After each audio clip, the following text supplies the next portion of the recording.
एक ऑब्जेक्ट है हमारे पास, ये पेपर है, इस पेपर को हम गिराते हैं तो लगभग एक ही टाइम में दोनों गिर रहा है। ये देखा ना, इस दोनों पेपर को हम गिराते हैं सेम हाइट से, तो लगभग एक ही टाइम में दोनों पेपर हमारे पास गिर रहा है, ठीक है। लेकिन अब मैं यहाँ पे इस वाले पेपर को मोड़ दिया, इस पेपर को मैंने मोड़ दिया। अब पहले कौन गिरा? ये वाला पार्ट गिरा। क्यों गिरा ये वाला पार्ट?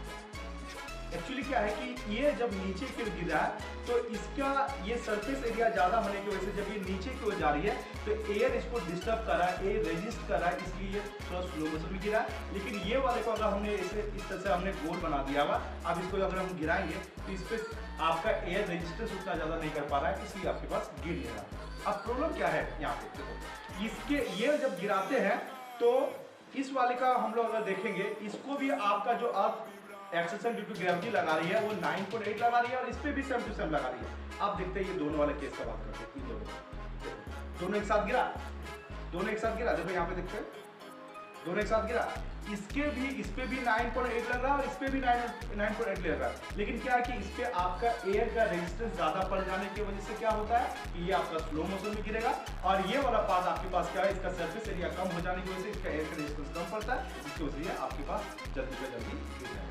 मतलब इन दोनों को अगर आपके पास अर्थ एक्सेशन ड्यू टू ग्रेविटी अगर बात करेंगे तो 9.8 मीटर पर सेकंड होगा और इस पे भी 9.8 मीटर पर सेकंड स्क्वायर होगा, इस पे भी 9.8 मीटर पर सेकंड स्क्वायर ही होगा। दोनों के लिए आपके पास सेम केस आपके पास होगा।